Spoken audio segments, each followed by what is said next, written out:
네, 오늘 말씀은 출애굽기 29장 10절에서 37절의 말씀입니다. 저와 여러분이 한 절씩 교독하시겠습니다.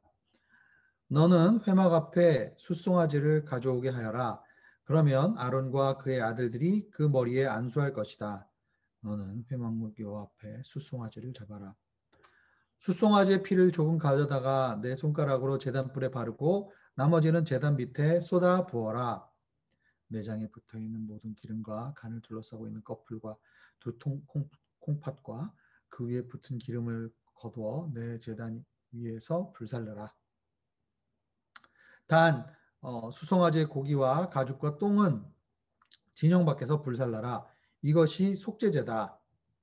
너는 또 수장 한 마리를 가져오너라. 그러면 아론과 그의 아들들이 그 머리에 안수할 것이다. 너는 그 숫 양을 잡고 그 피를 가져다가 제단 주위에 뿌려라.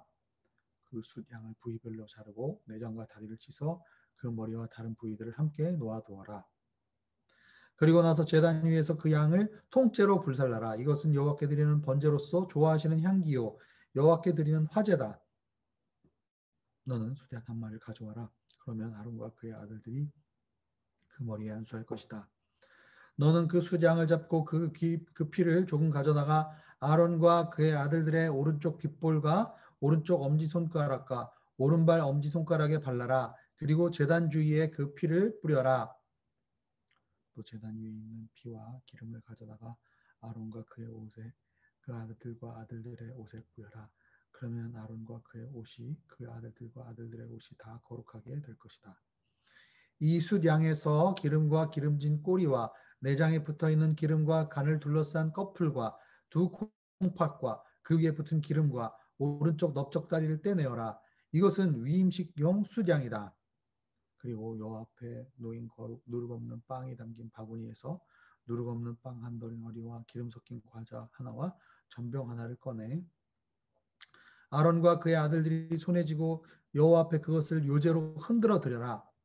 그러고는 그의 손에서 그것들을 다시 받아 제단 위에서 번제물과 함께 불살라서 여호와께서 좋아하시는 향기가 되게 하여라. 이것은 여호와께 드리는 화제다. 너는 아론의 위임식을 위해 숫 양의 가슴살을 떼어 내 여호와 앞에 요제로 그것을 흔들어 드리라. 그러면 그것이 내 몫이 될 것이다. 너는 아론과 그의 아들들의 위임식용 순양 부위들 곧 요제용 가슴살과 거제용 넓적다리를 거룩하게 하여라. 이것은 이스라엘 백성들이 율례에 따라 아론과 그의 아들들을 위해 주는 그들의 영원한 몫이 된다. 이것은 거제인데 이스라엘 백성들이 드린 화목제 가운데 여호와께 올려드리는 거제물인 것이다. 아론의 예복은 그의 아들들이 물려받는다. 아론의 아들들이 그것을 입고 기름 부음을 받고 위임을 받을 것이다.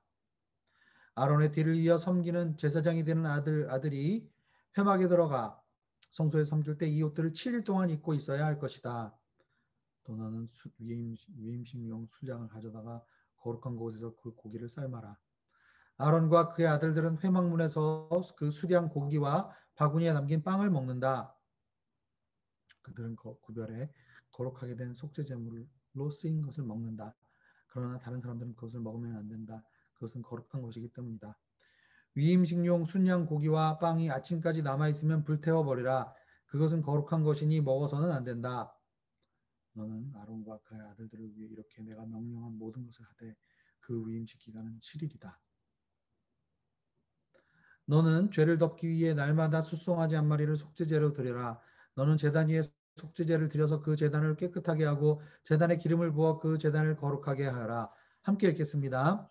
너는 7일 동안 제단 위에 속죄제를 드려서 그 제단을 거룩하게 하여라. 그러면 제단이 가장 거룩하게 되고 그 제단에 닿는 것도 무엇이든 거룩하게 될 것이다. 아멘. 어, 이번 주 일요일 저녁에 이제 바라카에 다녀왔습니다. 그동안 코로나 때문에 1년 5개월 정도 바라카 현장 예배를 드리지 못했는데요. 바라카에 출입을 이제 몇 분 우리 바라카 교회 성도님들의 도움을 통해서 정말 굉장히 어렵지만 이 출입증을 받게 되어서 바라카에 가서 예배를 드렸습니다. 1년 5개월 만에 바라카 교회에 도착하니까 정말 눈물이 나고요. 그리고 우리 이제 바라카 교회도 계속 줌으로만 예배를 드리다가 목회자가 방문해서 현장 예배를 오랜만에 드렸는데 지금 그 바라카 교회에 들어갈 수 있는 인원이 한 20여 명 정도 출입 제한이 됩니다. 그런데 20여 명이 오셨고 그동안에 예배에 참여하지 못했던 분들도 같이 오시고 또 예배당에 본당에 들어오지 못해서 밖에서 밖에 문 밖에서 또 서서 예배를 드리시는 분도 있었습니다. 참 감사하고 은혜가 넘치는 예배였고요. 또 오랜만에 바라카에 운전해서 다녀오는 여정이 참 많은 감회가 있고 참 은혜가 넘치는 그런 시간들이었던 것 같습니다. 오늘은 제사장을 세우는 위임식을 할 때 드리는 제사와 제물들에 대한 말씀입니다. 예전에 제가 서울에서 사역을 할 때 어떤 장로님께서 저에게 해주셨던 얘기가 생각납니다.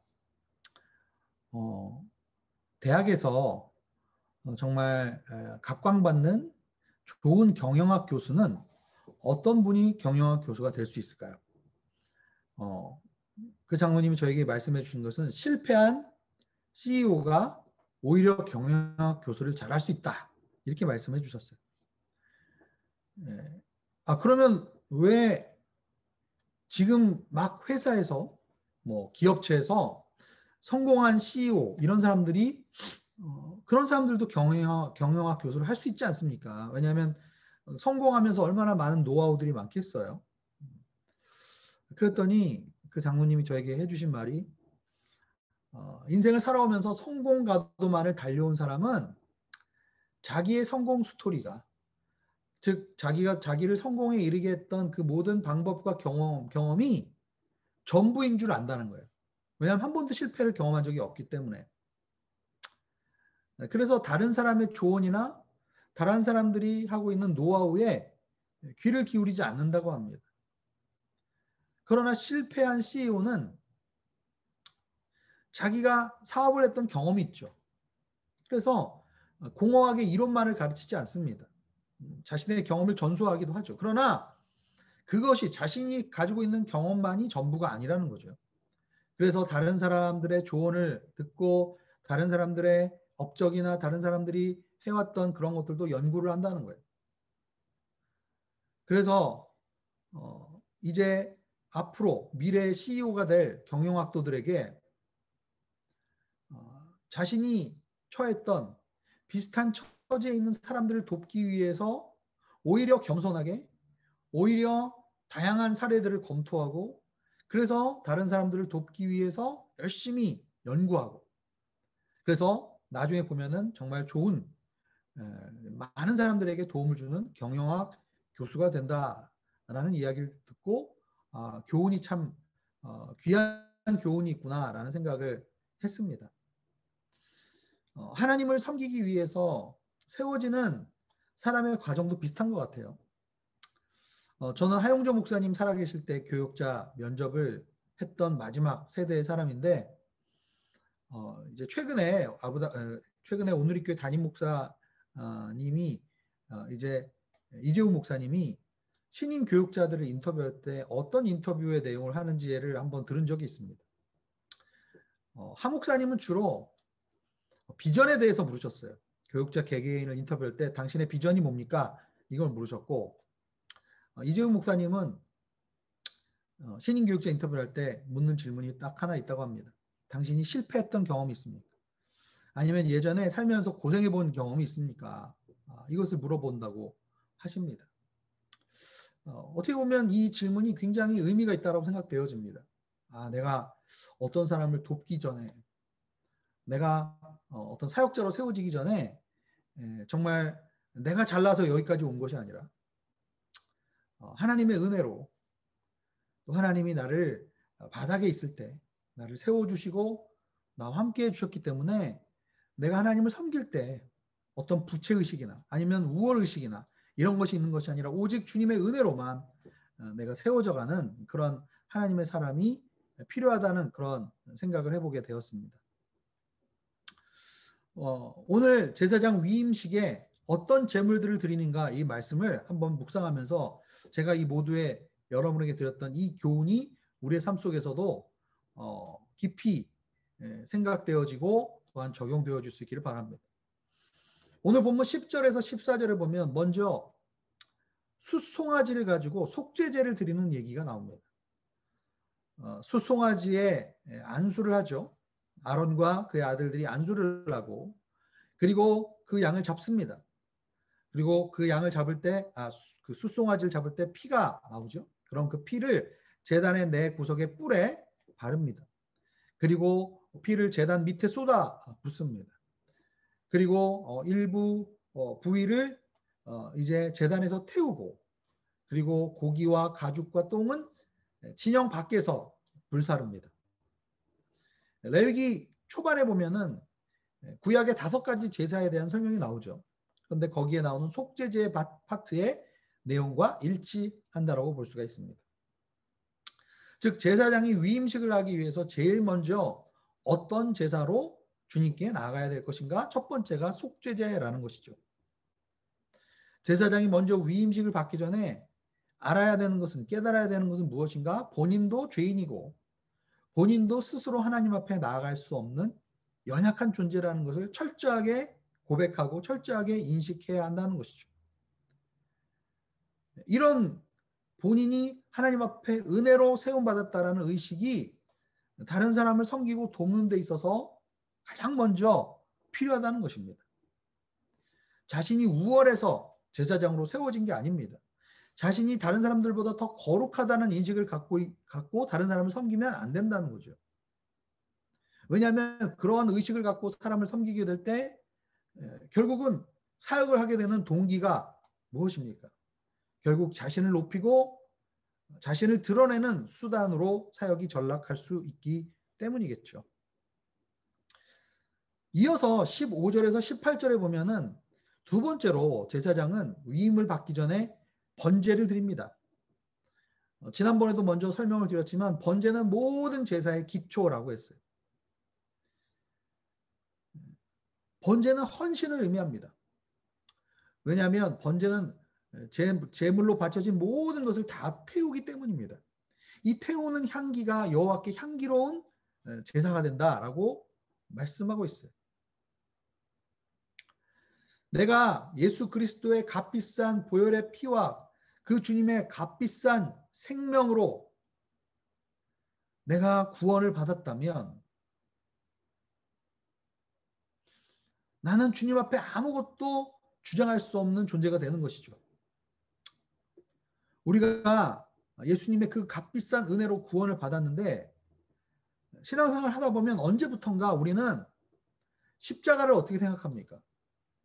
그냥 내가 거리낌이 생기고 죄를 지었을 때 십자가 얘기하면서 결국은 순간순간 이 나의 죄를 모면하고 넘어가게 하는 나의 죄를 사해주는 뭐 수학 공식처럼 그냥 생각해 버리는 경우가 있습니다.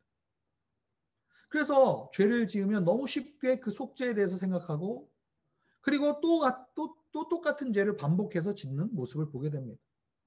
십자가의 구속의 은혜가 그 값비싼 그 은혜 그것을 치른 그 대가가 어느 순간 값싼 은혜로 바뀌게 되는 거죠.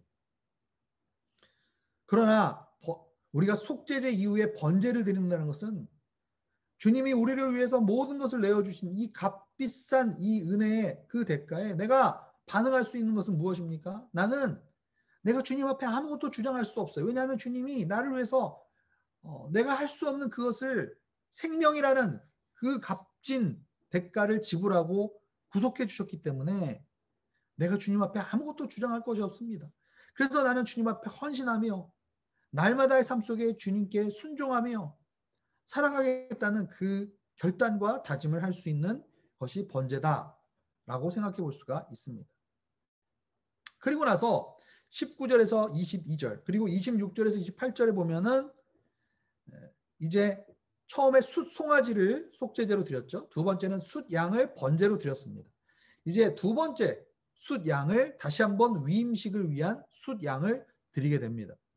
마찬가지죠. 아론의 아들들이 그 숫 양의 머리에 안수하고 그것을 잡습니다. 근데 재밌는 것은 이제 그 양을 잡을 때 피가 흐르게 되죠. 그 피를 제사장의 오른쪽 귓볼, 오른손의 엄지손가락, 그리고 오른발의 엄지발가락에 그 피를 바르게 됩니다. 성경에서는 왜 오른쪽 엄지손가락, 오른쪽 엄지발가락, 오른쪽 귓볼에 그 피를 바르는지 설명이 나와 있지 않아요. 그래서 우리는 추측을 할 따름이죠. 그런데 저는 어떤 생각이 드냐면 이 귀를 엄지손가락을, 엄지발가락을 피로 바르는 것이 어떤 의미일까? 나의 몸의 전체를 주님께 구별하여 드린다는 그런 의미도 될 수 있겠고, 왜냐하면 머리 부분, 이 가슴 부분, 그 다음에 발 부분을 하나하나씩 대표해서 드리는 것이라고 볼 수도 있겠고, 그리고 나의 귀가 주님이 원하시는 것만을 듣겠습니다. 나의 손이 주님이 원하시는 것만을 하겠습니다. 나의 발이 주님이 원하시는 곳을 가겠습니다. 즉 나의 삶 속에서 나의 귀가, 내가 행하는 손이, 내가 움직이는 나의 발이 주님 앞에 온전히 구별되어서 주님이 원하시는 것만을 듣고 주님이 하시고자 하는 말을 하고 주님이 원하시는 곳에 어디든지 가겠습니다라는 그런 헌신의 의미가 아닐까라는 생각을 해봅니다.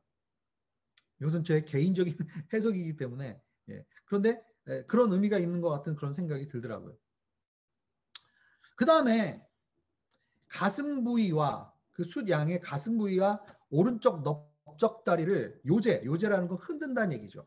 흔들어서 주님께 드리게 되고 그 부분은 영원히 제사장의 분깃이 됩니다. 이게 무슨 얘기입니까? 이 파트는 그것을 드리면서 제사장이 나중에 자신의 것으로, 자신의 소유로 삼을 수 있는 것이죠. 레위기 7장에 보면 여러 가지 제사 중에 화목제에서 이 가슴 부위와 오른쪽 넓적다리를 제사장이 자신의 분깃으로 삼는 내용이 나오죠. 그리고 오늘 본문에도 보면 이 부분이 화목제에 해당한다라고 얘기를 하고 있습니다. 무슨 얘기입니까? 제사장이 처음 드렸던 제사가 속죄제고, 두 번째가 번제고, 세 번째가 지금 화목제라는 거예요. 즉 내가 주님 앞에 이제 위임받아서 주님 앞에 헌신되어서 주님 앞에 쓰임받기 전에 죄가 사함받고 주님께 헌신하고 그 다음에 세 번째는 주님과의 화목제, 주님과의 깊은 교제를 이제 누리는 것이 사역자로서 내가 주님 앞에 섬기는 자로서 세워질 때 필요하다라는 것입니다. 예수님께서 공생의 사역을 시작하시면서 40일 동안 광야에서 시험 받으시기 전에 요단강에서 세례를 받으셨죠. 그때 물 위로 예수님이 올라오실 때 성령이 비둘기처럼 예수님께 임했습니다. 그리고 하늘이 열리면서 하나님 아버지의 음성이 들렸죠. 너는 내 사랑하는 자요 내 기뻐하는 아들이다 라는 거예요. 여러분 사역자로 세워지는 사람은 이렇게 하나님 앞에 깊은 임재의식과 하나님의 사랑, 하나님의 그 친밀한 하나님의 사랑을 느끼면서 사역을 시작해야 되는 겁니다.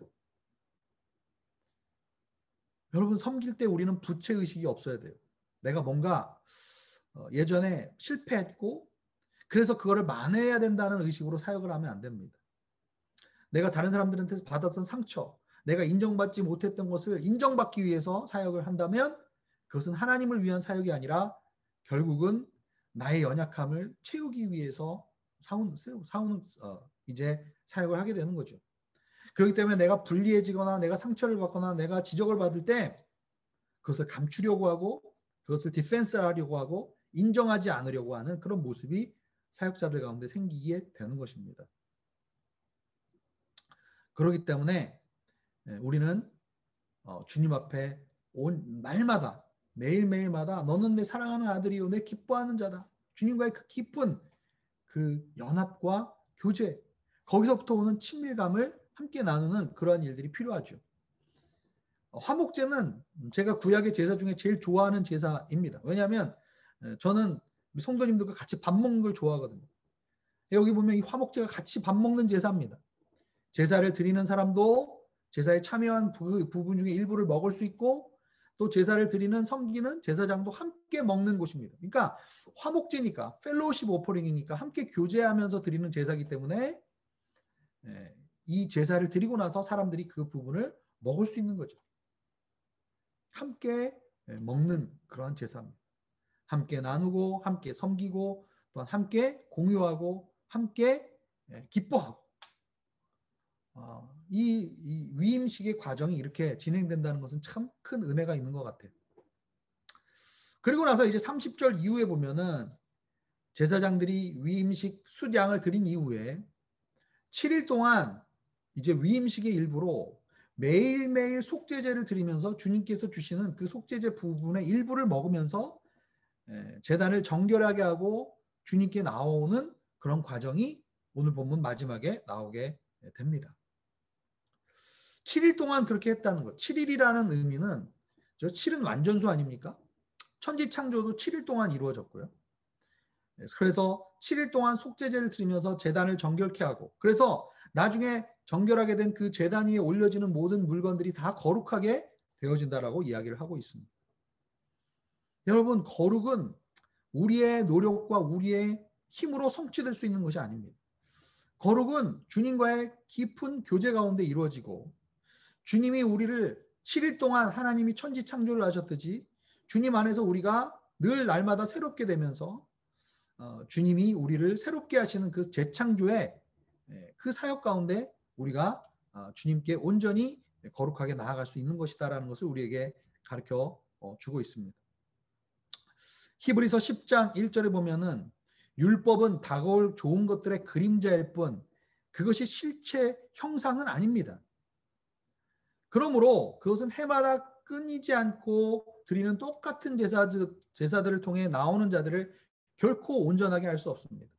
오늘 제사장이 위임식으로 세워지는 과정을 통해서 한 사람이 하나님 앞에 세움받기 전에 어떤 식으로 하나님 앞에 정결케 되고 하나님과의 깊은 교제를 통해서 제사장의 옷도 정결하게 되고 제단도 정결하게 되는 과정들을 봤어요. 그러나 이렇게 반복적으로 드리는 이 제사들을 통해서 그 의미와 그 영적인 의미들을 우리가 묵상하지만 사실 그것이 실체는 아니라는 거예요. 왜냐하면 계속 반복해서 또 드리고 해야 되기 때문이죠. 결국 이 출애굽기에 나와 있는 이 모든 우리가 하나님 앞에 왕 같은 제사장으로 위임식을 받고 세워지는 그 과정은 구약에서 보여주는 것은 그림자에 불과하다는 거죠. 실제로 구약에 나오는 모든 율법을 온전히 이루고 완성하신 분은 바로 예수 그리스도 그분이십니다. 우리가 그분을 통해서 지성소로 나아가고 우리가 한 사람 한 사람 제사장으로 세워지고 우리가 하나님께 거룩한 제물이 되고 그리고 우리 한 사람 한 사람이 하나님 앞에 제사장으로 세워져 가는 것이죠. 그것을 가능하게 해주시는 분은 예수 그리스도 그분이십니다.